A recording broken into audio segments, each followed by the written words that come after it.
तो आज का सेशन हमारा इंपॉर्टेंट होने वाला है और ज़बरदस्त होने वाला है, क्योंकि आज के सेशन में हम कुछ नया जानने की कोशिश करेंगे। और जैसे कि हमारे पास आज का सेशन है, हम किसी भी क्वाड्रिलेटरल है, हमारे पास कोई भी क्वाड्रिलेटरल है, या जैसे अगर हमारे पास कोई चतुर्भुज है, या हमारे पास आयत है, वर्ग है, स्क्वायर है, रेक्टेंगल है, हम उन सभी का एरिया पेरीमीटर को फाइंड करने वाले हैं। उनका क्या क्या क्वालिटीज होती है, क्या डेफिनेशंस होती है, उन सबको पढ़ने वाले हैं। और ये जो हमारा सेशन है ये क्लास 9, 10, 11, 12 और 8th वालों के लिए भी एकदम इंपॉर्टेंट है। और हमारे पास कई कम्पिटेटिव एग्जाम होते हैं, जैसे टेट होता है, सुपर टेट एग्जाम होता है, और कई सारे वनडे एग्जाम है। इन सभी के लिए सेशन बहुत ही इंपॉर्टेंट होने वाला है। तो आइए स्वागत करते हैं आपका पावर एजुकेशन के हमारे आपके प्यारे से यूट्यूब चैनल पर।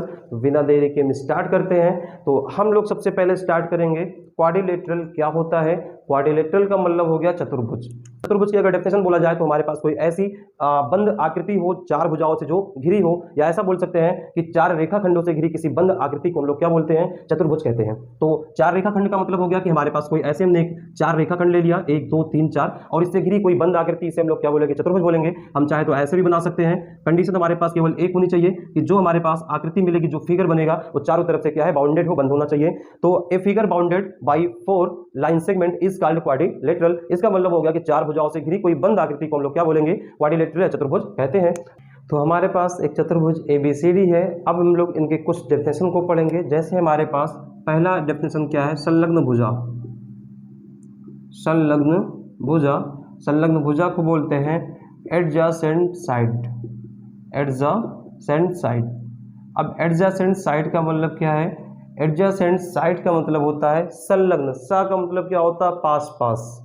इसका मतलब हो गया पास पास की दो भुजाओं को हम लोग क्या कहते हैं, संलग्न भुजा या एडजेसेंट साइड। इसका मतलब हो गया कि AB और BC, AB comma BC, AB और BC हमारे पास क्या है, संलग्न भुजा है। दूसरा देखेंगे हमारे पास BC और CD हमारे पास क्या आएगा, BC कॉमा CD, इसे हम लोग क्या बोलेंगे, संलग्न भुजा है। तो अब इसके बाद हमारे पास अगला चीज क्या आता है कि अपोजिट साइड। अपोजिट साइड का मतलब क्या हो गया, अपोजिट साइड को हम लोग बोलते हैं सम्मुख भुजा। तो यहां से हमारे पास क्या आएगा, सम्मुख भुजा। सम्मुख भुजा, अपोजिट साइड। तो अपोजिट साइड का मतलब हमारे पास क्या होता है कि जैसे हमारे पास AB है और इसका अपोजिट का मतलब हो गया दूसरे साइड में चले। अगर इसको हम डिफाइन करना चाहें तो हमारे पास ऐसी दो भुजाओं को हम लोग बोलते हैं सम्मुख भुजा, जिनमें कोई कॉमन वर्टेक्स ना हो। इसका मतलब जिसमें कोई कॉमन बिंदु नहीं होना चाहिए। वर्टेक्स आपका ABCD। तो यहाँ पर अगर हम लोग बात करें AB और CD, AB कॉमा CD, दूसरा क्या है BC कॉमा AD, इसे हम लोग क्या बोलते हैं, सम्मुख भुजा या अपोजिट साइड। अगला हमारे पास एक आता है कि सम्मुख कोण किसे कहते हैं।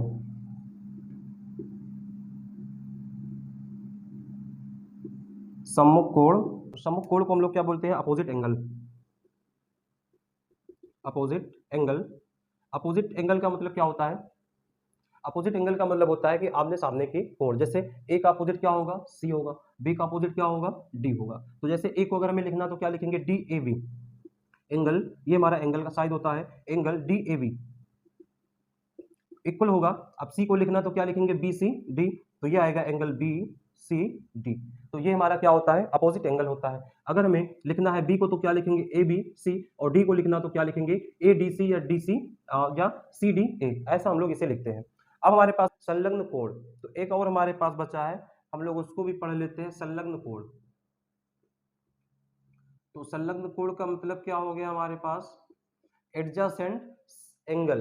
तो एडजेसेंट एंगल का मतलब क्या होता है कि पास पास की कोण को हम लोग क्या बोलते हैं, संलग्न कोण। जैसे अभी हमारे पास A है और B है, तो इन दोनों को हम लोग क्या बोलेंगे, संलग्न कोण कहते हैं। तो अगर A को हमें लिखना है तो क्या लिखेंगे, DAB, इसको क्या लिखेंगे, एंगल DAB इक्वल।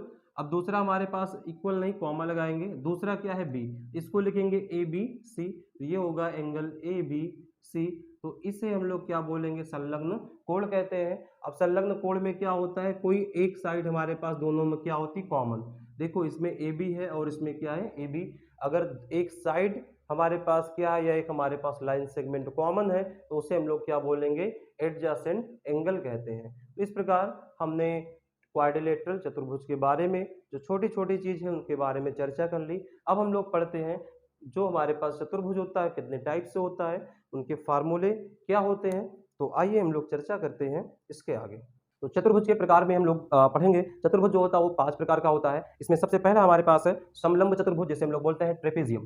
पहला हमारे पास क्या है, समलंब चतुर्भुज, समलंब चतुर्भुज, और इसे हम लोग बोलते हैं ट्रेपेजियम। तो समलंब चतुर्भुज या ट्रेपेजियम होता क्या है कि इसका हमारे पास डेफिनेशन क्या है कि अगर हमारे पास कोई चतुर्भुज है और वो चतुर्भुज के किसी एक युग्म, कोई एक युग्म क्या हो, समांतर होना चाहिए, तो इसे हम लोग बोलेंगे समलंब चतुर्भुज। तो एक युग्म का मतलब क्या हो गया कि जैसे ये और ये, युग्म का मतलब क्या हो गया, पेयर हो गया। तो कोई एक पेयर क्या होना चाहिए, समांतर। अब चाहे ऐसा हो या आपके पास ऐसा भी हो सकता है, या आपका ऐसा भी हो सकता है, बस कंडीशन क्या है कि हमारे पास यहाँ भी एक युग्म क्या है समांतर, यहाँ एक युग्म क्या है समांतर, तो इसे हम लोग क्या बोलेंगे, समलंब चतुर्भुज कहते हैं। अब हमारे पास बात आती है कि समलंब चतुर्भुज का क्षेत्रफल क्या होता है। तो अगर हम लोग इनकी साइड को मान लेते हैं ए, बी, सी और डी, तो ये वाली साइड को अगर हम ए बोल दें और ये दूसरी साइड को हम लोग अगर बी मान लेते हैं और इनके बीच का ये क्या हो जाएगा, डिस्टेंस, इसको हमने क्या बोल दिया, एच। तो इसका जो क्षेत्रफल होता है ये आपका होता है समलंब चतुर्भुज का क्षेत्रफल। समलंब चतुर्भुज का ये आपका साइन है, समलंब चतुर्भुज का क्षेत्रफल, का क्षेत्रफल, ये आपका फार्मूला होता है 1/2। अब क्या होगा कि समांतर भुजाओं का योगफल गुणे इनके बीच की दूरी। तो यहां से क्या होगा, समांतर भुजा का क्षेत्रफल, समांतर भुजा क्षेत्रफल नहीं, सॉरी, योगफल रहेगा, समांतर भुजा का योगफल या योग, और गुणे में क्या आएगा, ऊंचाई, या इनके बीच की दूरी बोल सकते हैं, ऊंचाई या इनके बीच की दूरी बोल सकते हैं। तो यहां से क्या मिलेगा, 1/2। समांतर भुजा क्या है, ए बी और सी डी, तो ए बी को हमने क्या कहा, ए है, और सी डी को क्या बोला है, बी है, और इनके बीच की जो डिस्टेंस है या बीच की दूरी है उसे हमने क्या कहा, एच। तो फार्मूला क्या हो गया, 1/2 a + b × h। ये हमारा होता है समलंब चतुर्भुज का क्षेत्रफल। तो दूसरा हमारे पास है समांतर चतुर्भुज। दूसरा हमारे पास क्या है, समांतर चतुर्भुज। तो समांतर चतुर्भुज हम देख लेते हैं, पैरेललोग्राम बोला जाता है समांतर चतुर्भुज। तो समांतर चतुर्भुज की डेफिनेशन हमारे पास क्या होती है कि कोई ऐसा चतुर्भुज हो जिसमें दोनों पेयर या दो हमारे पास दो युग्म होते हो क्या हो, समांतर और बराबर होने चाहिए। जैसे अभी हमारे पास ये कोई एक पेयर है, ये हमारे पास कोई क्वाड्रिलेटरल है ए बी सी डी। अब इसमें क्या हो रहा है भाई, इसमें हमारे पास ए बी और सी डी क्या है, बराबर और समांतर, और बी सी और ए डी क्या है, बराबर और समांतर। तो ये हमारा क्या होगा, समांतर चतुर्भुज। मतलब जो हमारे पास ये दोनों पेयर है और ये दोनों पेयर है वो बराबर और समांतर होने चाहिए। समांतर का मतलब क्या है कि अगर हमारे पास कोई दो लाइन सेगमेंट है या कोई दो लाइन है, उनके बीच का डिस्टेंस क्या होना चाहिए, इक्वल होना चाहिए। For example railway track, railway track क्या होता है, जो लाइन होती है उसमें दोनों के बीच का जो हमारे पास डिस्टेंस होता है क्या होता है, इक्वल होता है। तो यहाँ पर हमारे पास क्या है कि दोनों साइड या दोनों हमारे पास पेयर जो है वो इक्वल और पैरेलल है। अब यहाँ से इसका क्षेत्रफल का फार्मूला क्या आता है, अगर हम लोग क्षेत्रफल लिखें तो फार्मूला आता है कि हाइट इंटू बेस। तो हाइट का मतलब क्या हो गया, हाइट के लिए हम लोग क्या करेंगे, अगर हम लोग ए बी पर एक परपेंडिकुलर ड्रा करते हैं या एक लंब ड्रा करते हैं ये, तो इसे हम लोग क्या बोल देंगे, हाइट, और जो बेस है उसको लिखते हैं स्मॉल बी से। तो जो हमारे पास समांतर चतुर्भुज का क्षेत्रफल होता है वो होता है आधार गुणे ऊंचाई, आधार गुणे ऊंचाई। तो इसे हम लोग आधार को लिख दिया बी, इंटू ऊंचाई को क्या लिख दिया, एच। तो ये हमारे पास क्या हो गया, या हम लोग आधार को क्या बोले, बेस इंटू हाइट, तो ये हमारा क्या हो गया, वी इंटू एच हो गया। ये हमारा क्या है, समांतर चतुर्भुज का क्षेत्रफल। अब आगे हम लोग पढ़ते हैं सम चतुर्भुज किसे कहते हैं। तो तीसरा हमारे पास क्या है, सम चतुर्भुज। सम चतुर्भुज, तो सम चतुर्भुज को हम लोग क्या बोलते हैं, रोहेम्बस। तो रोहेम्बस क्या होता है कि अगर हमारे पास कोई ऐसा चतुर्भुज हो, सम का मतलब क्या है, समान, जिसकी चारों भुजाएं क्या है, समान होनी चाहिए। तो अगर हमारे पास कोई ऐसा चतुर्भुज होगा जिसकी चारों भुजाएं क्या होनी चाहिए, समान, तो इसे हम लोग क्या बोलेंगे, सम चतुर्भुज। ये हमारा लगभग क्या है, समान है, ए बी सी डी, तो इसे हमने क्या बोला कि सम चतुर्भुज। सम का मतलब क्या होता है, समान होता है। तो इसका अब एरिया क्या आता है, क्षेत्रफल क्या आता है। तो क्षेत्रफल यहाँ से आता है कि अगर हम लोग ए को सी से मिला दें और बी को डी से मिला दे, तो ये हमारे क्या होते हैं, डायगोनल होते हैं, विकर्ण होते हैं। एक को बोल दे d1 और दूसरे को बोल दे d2। तो फार्मूला क्या होता है, एरिया ऑफ रोहेम्बस या समचतुर्भुज का क्षेत्रफल 1/2 d1 × d2। इसका मतलब क्या हो गया, 1/2 गुणे दोनों विकर्णों का गुणनफल। अगला है चौथा नंबर, आयत। चौथा नंबर क्या है, आयत, रेक्टेंगल बोलते हैं, आयत। तो आयत क्या होता है कि हमारे पास कोई ऐसा समांतर चतुर्भुज हो।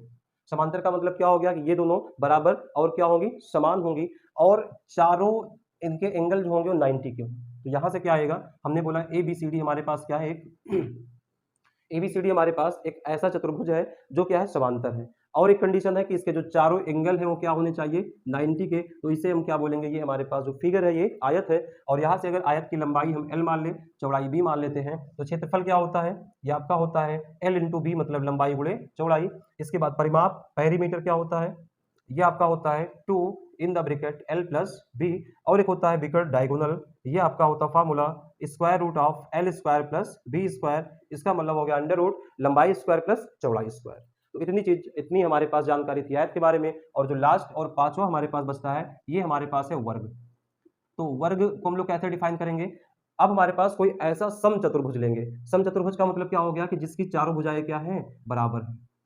लेकिन एक कंडीशन और है कि जिसके प्रत्येक कोण क्या होने चाहिए, 90 होने चाहिए। मतलब ये अगर हम बोले ए बी सी डी है तो ये वाला 90, ये 90, ये 90 और ये 90, तो इसे हम क्या बोलेंगे, वर्ग बोलेंगे। और वर्ग की चारों भुजा बराबर, तो एक को ए मान ले, तो यहाँ पे क्षेत्रफल क्या आता है, भुजा स्क्वायर मतलब ए स्क्वायर आ गया। परिमाप क्या आता है, ये आपका आता है 4 गुणे भुजा मतलब 4a। परिमाप का मतलब क्या हो गया कि इसके चारों तरफ चली गई दूरी, 1 2 3 4, 4 भुजा है तो आप लिख दो a plus A plus A plus A, तो बराबर क्या आएगा, 4a आएगा। और अगर हमारे पास बात किया जाए इसका विकर्ण क्या होता है, तो विकर्ण बराबर होता है भुजा रूट 2, तो यहाँ से भुजा a हो गया, रूट 2 हो गया। इतनी जानकारी हमारे पास थी चतुर्भुज के बारे में। तो हमारे पास अगला टॉपिक क्या है, घन। क्यों बोलते हैं, तो घन क्या होता है कि जैसे अगर हमारे पास कोई स्क्वायर है, वर्ग है, और इस पर हम लोग एक स्क्वायर और बना दें, और इसको अब यहाँ से ऐसे मिला दें, यहाँ से ऐसे मिला दें, इसको ऐसे मिला दें, इसको ऐसे मिला दें, तो ये जो हमारे पास फिगर बन रहा है इसे हम लोग क्या बोलते हैं, घन बोलते हैं, क्यों बोलते हैं। तो जैसे वर्ग से मिलकर घन बना है, तो वर्ग की सभी भुजाएं समान होती है, तो घन की सभी भुजाएं क्या होती है, समान। और हमने एक भुजा को क्या मान लिया, ए मान लिया। अब घन की अगर हम लोग एग्जाम्पल की बात करें, तो जैसे अभी बच्चे लूडो खेलते हैं, लूडो, तो लूडो का जो पासा होता है, डाइस होता है, उसमें 1 2 3 4 5 लिखा रहता है, 6 लिखा रहता है, तो वही हमारा ये क्या है, घन है। उसमें बात आती है फलक कितने होते हैं, 6 होते हैं। जैसे एक रहता है, फिर 2, फिर 3, फिर 4, फिर 5, फिर 6 रहते हैं, उसे हम लोग क्या बोलते हैं, फलक बोलते हैं। तो अब यहाँ पर अगर हम लोग बात करें इसका जो आयतन होता है, तो आयतन को v से लिखते हैं, वॉल्यूम, ये होता है भुजा क्यूब मतलब a क्यूब हो गया। इसके बाद एक आता है इसका वक्र पृष्ठीय क्षेत्रफल, और एक आता है हमारे पास पार्श्व पृष्ठीय क्षेत्रफल। तो वक्र को हम लोग ही बोलते हैं समकोण, तो यहाँ पर लिख दिया जाए पृष्ठीय क्षेत्रफल। पृष्ठीय क्षेत्रफल आपका क्या हो गया, पृष्ठीय क्षेत्रफल को ही हम लोग बोलते हैं समपूर्ण क्षेत्रफल। ये होता है 6a स्क्वायर मतलब 6 गुणे भुजा स्क्वायर। और एक हमारे पास होता है पार्श्व पृष्ठीय क्षेत्रफल, पार्श्व पृष्ठीय क्षेत्रफल। तो पार्श्व पृष्ठीय क्षेत्रफल क्या होता है, ये होता है 4a स्क्वायर। अब इन दोनों में अंतर क्या, जैसे अभी हमारे पास पृष्ठीय क्षेत्रफल का मतलब हो गया कि जैसे अभी हमारे पास कोई कमरा है, ये भी क्या होता है, घन के आकार का होता है। अगर उसकी लंबाई चौड़ाई दोनों बराबर है तो क्या होगा, घन के आकार का। तो कमरे में भी आपके 6 फलक होते हैं, एक तो आपका 4 दीवार हो गया, और ऊपर और नीचे मतलब टॉप और बॉटम हो गया। तो अगर हम लोग बात करेंगे पृष्ठीय क्षेत्रफल या संपूर्ण पृष्ठीय क्षेत्रफल, तो हमारे पास एक ये है, इसके एक पीछे है, एक इस साइड में, एक इस साइड में, एक नीचे वाला हो गया, एक ऊपर का फ्लोर हो गया। तो ये हमारा क्या हो जाएगा, 6 स्क्वायर। पार्श्व पृष्ठीय क्षेत्रफल में क्या करते हैं कि जो हमारे पास फ्लोर होता है, बॉटम का, और जो टॉप का छत होता है, इन दोनों का एरिया या हम लोग इनकी लंबाई को निकाल देते हैं, तो हमारे पास कितने बचते हैं, 4 साइड बचते हैं। तो उसी को हम लोग बोलते हैं पार्श्व पृष्ठीय क्षेत्रफल, और जो होता है 4a स्क्वायर के इक्वल। अब हमारे पास एक और आता है विकर्ण। तो जो घन का विकर्ण होता है, जो डायगोनल होता है, वो आपका होता है भुजा गुणे रूट 3। तो भुजा का मतलब a हो गया और रूट 3 हो गया। तो इतनी जानकारी हमारी थी घन के बारे में। अब हम लोग इसकी कंपेयर करवा रहे हैं घनाभ से, क्यूबाइड से। तो अभी साथ साथ ही हम लोग देखते हैं दोनों में डिफरेंस क्या है, क्यूबाइड घनाभ। तो घनाभ जो हमारा क्यूबाइड होता है, अब जैसे भी हमने कहा घन जो है वो वर्ग से मिलकर बना है, तो घनाभ जो होगा वो ऑब्वियसली आयत से मिलकर बनेगा। तो हम लोग एक आयत बना लेते हैं, ये हमने बना लिया है एक आयत, और फिर से हम लोग एक आयत और बना लें। तो इस साइड को ऐड कर दिया, इसको ऐड कर दिया, इसको कर दिया, और ये हमारे पास क्या बन गया है, माचिस की डिब्बी। क्या बन गई है, माचिस की डिब्बी। तो इसका मतलब क्या हो गया कि हमारे पास ये जो फिगर बना है, जो घनाभ है, इसको समझने के लिए अगर इसके एग्जाम्पल को समझे, जैसे आप देखते हैं ईंट होता है, ईंट होता है, या माचिस की डिब्बी होती है, या मिठाई का डिब्बा होता है, ये सब क्या होता है, घनाभ के आकार का, क्यूबाइड के आकार का। ले आओ, अरे नहीं नहीं नहीं ये माचिस की डिब्बी हमें मिल गई, ईंट दे रहा था। तो देखो ये हमारे पास क्या है, माचिस की डिब्बी। ये हमारे पास घनाभ होता है। जैसे देखो एक फलक ये 6, इसमें भी एक ये नीचे वाला, एक ये 2, ये वाला आपका हो गया 3, और इधर का हो गया 4, और ये वाला आपका 5, ये वाला क्या हो गया 6 हो गया। भाई माचिस की डिब्बी सबके यहाँ है, सभी देख सकते हैं। या ईंट जो होता है, मिठाई का डिब्बा होता है, जो इसमें से आपको पसंद है उसी में आप 6 फलक को यहाँ से देख सकते हैं। तो अब हमारे पास बात क्या आती है कि ये हमारा होता है लंबाई एल हो गया, और ये हमारे पास क्या होता है चौड़ाई बी, और ये हमारे पास क्या है एच है। तो यहाँ पर हमारे पास घन की लंबाई, चौड़ाई और ऊंचाई आ गई। तो सबसे पहले हम लोग यहाँ पर क्या देखेंगे, आयतन। तो आयतन को वॉल्यूम v से लिखते हैं। तो पहली बात तो घन का आयतन क्या होता है, LBH मतलब लंबाई गुणे चौड़ाई गुणे ऊंचाई। अब इसके बाद हमारे पास आता है संपूर्ण पृष्ठीय क्षेत्रफल, या उसी को हम लोग क्या बोलते हैं, पृष्ठीय क्षेत्रफल। तो पृष्ठीय क्षेत्रफल का मतलब क्या हो गया, पृष्ठीय क्षेत्रफल। तो पृष्ठीय क्षेत्रफल का मतलब क्या हो गया, टोटल जो हमारे पास माचिस की डिब्बी है उसका हमें क्षेत्रफल निकालना, सभी फलक का एरिया निकालना है। तो ये हमारे पास फार्मूला होता है 2LB plus BH plus HL।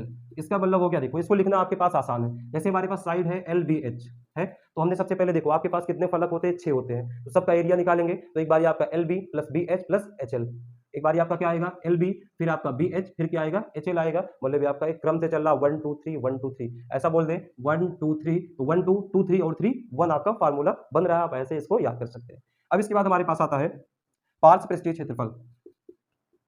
पार्श्व पृष्ठीय क्षेत्रफल, तो पार्श्व पृष्ठीय क्षेत्रफल का मतलब हमने क्या बताया कि हम जो टॉप है और बॉटम है उसका एरिया हम लोग माइनस कर देते हैं। तो अगर हमने देखो, अगर हम टॉप और बॉटम निकाल देते तो हमारे पास क्या बचता है, एक बचता है रेक्टेंगल, और हमारे पास क्या बचेगी, हाइट बचेगा। मतलब अगर हम लोग ऊपर का नीचे का एरिया निकाले तो एक आयत बचेगा और इन दोनों के बीच का हाइट बचेगा। तो यहाँ से फार्मूला क्या आएगा, आयत का परिमाप मतलब 2 ब्रैकेट एल प्लस बी और इनटू में क्या बचेगा, हाइट मतलब ऊंचाई बचेगी। ये हमारा क्या हो गया, इसका पार्श्व पृष्ठीय क्षेत्रफल। एक चीज और बचता है विकर्ण।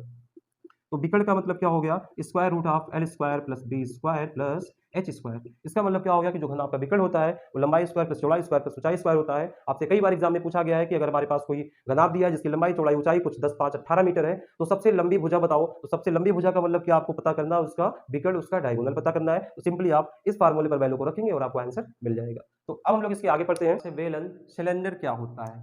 तो वेलन सिलेंडर, तो सिलेंडर का मतलब क्या हो गया। अब सिलेंडर का तात्पर्य ये नहीं है कि जो घर में यूज किया जाता है खाना बनाने के लिए गैस वाला, ये नहीं है। सिलेंडर का मतलब क्या होता है कि अगर हमारे पास कोई पाइप है, कोई पाइप जो होती है और बीच का एरिया जो है वो खोखला होना चाहिए, उसे हम लोग क्या बोलते हैं, सिलेंडर। जैसे ये हमारे पास एक मार्कर है, ये शायद आपको दिख रहा होगा, ये दिख रहा है आपको, ठीक है। ये हमारे पास एक मार्कर है, अगर बीच में हम लोग निकालेंगे तो ये क्या बचेगा, खोखला बचेगा। ये क्या बच जाएगा, खोखला बचेगा। तो इसी को हम लोग क्या बोलते हैं, इसी को हम लोग बोलते हैं सिलेंडर। जैसे अभी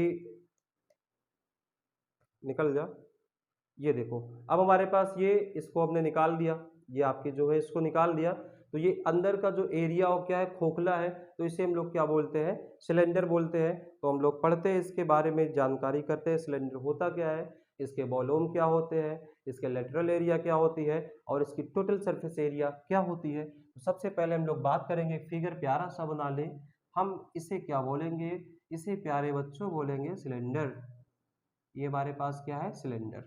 अब सिलेंडर क्या होता है, जैसे ये देखो, अब इसमें ये हमारी एक लंबी सी है, इसे हम लोग हाइट बोलते हैं। इसका नीचे वाला एरिया देखो क्या है, वृत्ताकार है, ये आपका क्या है, वृत्ताकार है। तो ये हमारा क्या होता, आधार होता, बेस होता है। ऊपर वाला भी एरिया क्या है, वृत्ताकार है।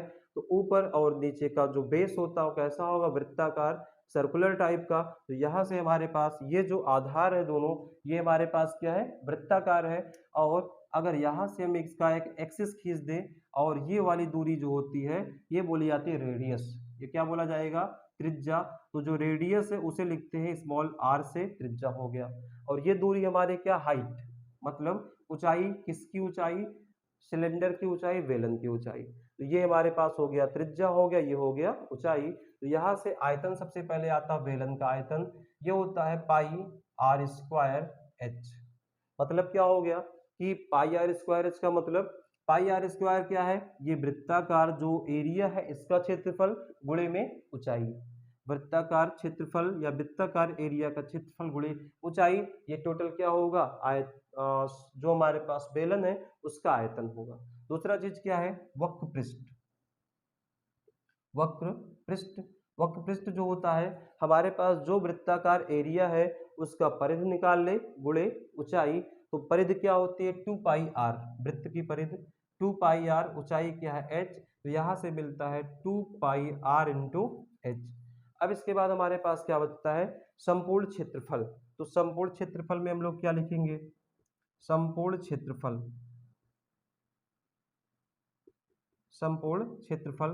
तो संपूर्ण क्षेत्रफल बराबर क्या होता है, अब जैसे संपूर्ण क्षेत्रफल का मतलब हो गया, सबसे पहले इसका वक्र पृष्ठ निकालें और जो हमारे पास ऊपर और नीचे का जो वृत्ताकार एरिया है उसका भी हम लोग क्या कर दें, क्षेत्रफल लिख देते हैं। तो यहाँ से हमारे पास क्या आएगा कि सबसे पहले लिख दो वक्र पृष्ठ, वक्र पृष्ठ।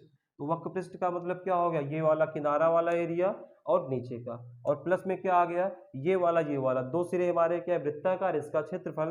तो दोनों वृत्ताकार आधार का क्षेत्रफल, वृत्ताकार आधार का क्षेत्रफल। तो यहाँ से हमारे पास क्या आएगा, वक्र पृष्ठ 2 पाई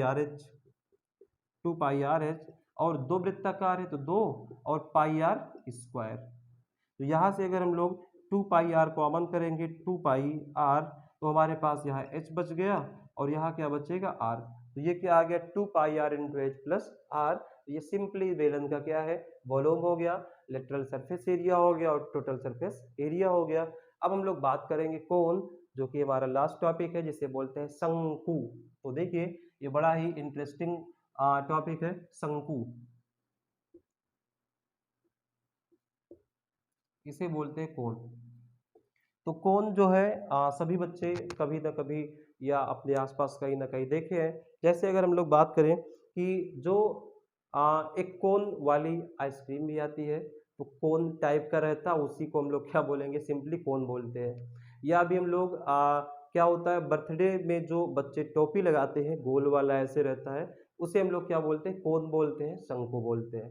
या अगर हम लोग और बात करें, अभी होता क्या है कि चौराहे पर मोहल्लों में जो कुछ बेचने वाले आते हैं चुरमुरा, तो उसको एक ऐसा बना के देते हैं, उसे भी हम लोग क्या बोलते हैं, कोन कहते हैं। तो इसका कुछ इस प्रकार से फिगर बनेगा, ये हमारा क्या है, कोन है। बर्थडे वाली जो टोपी होती है, बच्चा बोलता है happy birthday to you, cake काटता है, ये वही वाली टोपी है, ठीक है। तो अगर किसी का बर्थडे आजकल है तो ये वाली टोपी ले जाके केक काट सकता है। तो यहाँ से अगर हम लोग देखो, ये हमारा क्या, दो लाइन है, ये हमारा क्या है, इसका आधार है। आधार कैसा होगा, वृत्ताकार होगा। अगर हम यहाँ से एक लाइन ड्रा कर देते हैं और इसको यहाँ से मिला दें, तो ये वाली लाइन क्या कहलाएगी, त्रिज्या, और ये वाली क्या, हाइट, ऊंचाई। और यहाँ से यहाँ तक एक और हमें ऊंचाई मिली है, जिसे हम लोग बोलते हैं त्रियक ऊंचाई, स्लेंट हाइट। तो ये इसको लिखते हैं एल से। ये आपकी क्या है, त्रियक ऊंचाई, त्रियक ऊंचाई। तो यहाँ से हमारे पास जो आयतन आता है शंकु का, कोण का, वो होता है 1/3 पाई आर स्क्वायर एच। अब इसके बाद हमारे पास क्या आता है, वक्र पृष्ठ। वक्र पृष्ठ जो होता है शंकु का, होता पाई आर एल। और एल की वैल्यू जो होती है, ये हमारे पास एक बनता है राइट एंगल ट्रायंगल, समकोण त्रिभुज। तो यहाँ से ये हमारा कर्ण है, आधार और लंब है। तो जो एल की वैल्यू होती है, अंडर रूट पाइथागोरस थ्योरम लगाएंगे तो आपको मिलेगा एच स्क्वायर और प्लस में आर स्क्वायर। अब तीसरा हमारे पास क्या बचता है, समपूर्ण पृष्ठ। समपूर्ण पृष्ठ, तो जो शंकु का समपूर्ण पृष्ठ होता है, वो आपका क्या होता है कि जैसे यहाँ हमने निकाला वक्र पृष्ठ और दो वृत्ताकार आधार का क्षेत्रफल, तो यहाँ वृत्ताकार आधार कितने हैं, केवल एक। तो क्या आ जाएगा आपका, वक्र पृष्ठ मतलब पाई आर एल प्लस में एक वृत्ताकार आधार का क्षेत्रफल पाई आर स्क्वायर। तो यहाँ से कॉमन ले लो, पाई आर को, यहाँ क्या बचेगा, एल, यहाँ बचेगा आर। तो इस प्रकार से हमारे पास समपूर्ण पृष्ठ का क्षेत्रफल मिल गया।